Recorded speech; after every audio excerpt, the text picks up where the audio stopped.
Welcome back. In the last video, we outlined quite a set of comprehensive steps for a pred and store function that we want to make. And the whole goal of the pred and store function is to evaluate how long it takes for our VIT and FNet B2 feature extractor models to make a prediction. What's the latency per sample? And we're testing this across the test data set because that's going to not only let us time the prediction per sample, but we can also evaluate our models using this function. So how did you go? Did you give it a shot? I trust you did, but let's now do it together, hey? So I'm going to import a few things here. Not that we necessarily need to import them, but I just want it to be all within the one cell. So that way we can see all of the requirements in a single cell. So we need to import image from pill, because we want to open the image. We're importing path, lib, and torch because we want to be able to interact, use some PyTorch functions, and we also want to be able to interact with the file paths here. And what else do we need? Well, maybe we need from timeIt, import default timer as timer. Now this is Python timeIt default timer. This is just Python's default timer. timeIt, here we go. Default timer. There we go. There's the documentation for that if you'd like to read up on what it's doing. I'm going to just call mine timer. And we'll go from tqdm.auto, import tqdm. This is going to enable us to get a progress bar. .auto inspects the environment you're working in, such as a notebook or an IDE, and uses the appropriate progress bar for whatever environment you're working in. So we're in a notebook, but we want this to automatically work for us. And then finally, we can import this from typing, import list and dictionary. This is just because we want our pred and store function. This is a type hint to tell us or our future selves or someone else that looks at this code that this function returns a list of dictionaries. We could put that in the doc string as well, but let's now pass in what it takes. This is going to be step one. Oh, jumped all over the place there. Step one is create a function that takes a list of paths. So let me just copy that in there. We want paths, which is going to be a list of pathlib.path. Then what else do we want? We want a model, which is going to be torchnn.module. That's the type of our model. Then we also want a set of transforms. So transform, we want, it's going to be torchvision.transforms. And we want some class names. That's going to enable us to turn our prediction labels into human readable strings. And then device, let's set by default that our device is equal to CUDA if torch.CUDA is available. So that way this prediction function, else CPU, is going to default to using CUDA if it's available, or it's automatically going to go to CPU. We could of course hard code this, but just by default, it's going to be device agnostic. So that's step one, ready to go. Now, step two, create an empty list. So let's put this down here. Two, create an empty list. So I'm going to call mine nice and simple, pred list equals that. Step three, what else do we need now? We're going to do a little bit of jumping back and forth here, but this is just thinking out loud. Loop through the target input path. So we have a list here. The rest of the steps will take place inside the loop. Okay, so let's go for path in. This is where I bring in tqdm so we can get a progress bar when we're making predictions on our image paths. So you see how it's going. That's nice and easy. Create an empty dictionary for each sample. All right, so this is where our data structure is going to come in, a list of dictionaries. Very handy to be able to do. So that means the benefit of a list of dictionaries is that we've got a list here of strings, but if we have a list of dictionaries, it means that we can store a little bit more information per sample, but it's still in an overall list. So create an empty dictionary. What do we want to call this? Predict. So that means each sample, it's going to get its own dictionary. And we're up to step 5.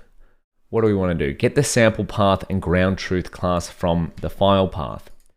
So we're looping through a set of paths, and because they're in a POSIX path format, we can get some information from these to get their target label. So each one of these images, because of the format our dataset is in, the target label is the parent directory here. So this is where we can use Python's pathlib. So let's set up our predict to have the image path. That way, if we wanted to inspect a particular image, it's in that dictionary. And then we can set it equal to the path that we're looping on, which is up here. Then we can set the class name, which is going to be equal to the path.parent.stem. And I just want to, let's just have a little inspection of this, just so you can see what it looks like. Class name. And then we'll go, just call the function, pred and store. Oh, we don't have that. So let me just grab one of these. I'll go test data paths. I'll show you what I mean by this. Test data paths 0. So that's the sample there. And then we can get parent.stem. Yeah, there we go. So that's the parent class. That's the parent directory, which is that whole thing. And then the stem is just the final bit. Stem is the final bit here. Beautiful. So let's get rid of that. That's what we're doing there. And then we can go, what do we want? We also want to append that to the, or add that to the dictionary. So predict class name, this is going to be the ground truth. That's the truth label. So we just got the image path and the ground truth label from the file path. Now we want step 6, start the prediction timer. Beautiful. Oh, look at us go. We've got some good momentum here. I'm going to get rid of that because I'm making typos left, right, and center here. 6 is start the prediction timer. So we can set start time equal to timer. Now we're up to step 7. We go back, open the image using pill.image.open. Beautiful. Now, of course, if you wanted to adjust this function to work with a different data type, say you weren't working with images, maybe you're working with text files, you could adjust this to open whatever data sample you're working with. So because we're working with image files, we're using pill, which is Python image library. We'll go image equals, and we actually imported the image class before. So we'll just set image equal to image.openPath. Yeah, we've imported image there. So I'm just going to delete this. And we can go up here. I'll just keep that how it is. But now we're up to step 8, transforming the image. What do we have to do to transform our image? So if we want to make predictions, we need to format our image in a way that our model can handle. So let's go transformed image equals the transform that we're passing in to our function, this transform. And we also want to add a batch dimension, unsqueeze 0, and we want to send it to the target device. So I'm going to write in here, also add a batch dimension, and send to target device. So this is going to be our first step in ensuring that our data sample is on the right device. And the batch size here is because our model is used to training on batches of images. So if we want to predict on a single image, we have to add a single batch dimension. So that's why we unsqueeze at the 0th dimension. So let's keep going. What are we up to? Prepare the model for inference by sending to the target device and turning on eval mode. Okay, so we've put our data on the target device. Now let's do the same with the model. So the model equals model.toEval. Oh, we'll go to device first. So to the target device, and then we'll turn it on evaluation mode. Wonderful. We've done all these steps before.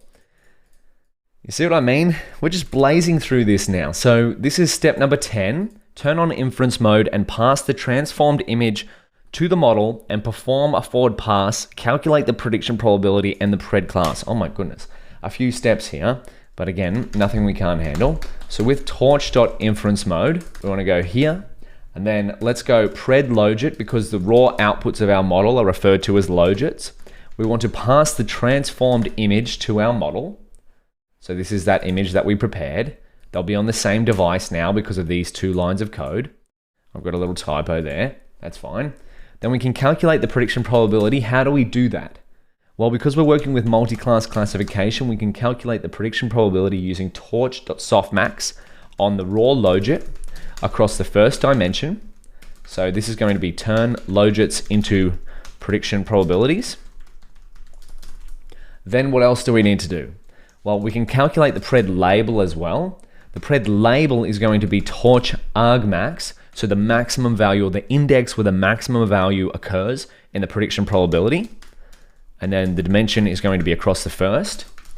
So turn prediction probability into prediction label, or the index at where the highest prediction probability is. And then prediction class is going to be, we can index on our list of class names and we can get the pred label. Now, a little thing to note here is that this will not work if we try to index, because our class names is a list, a Python native list.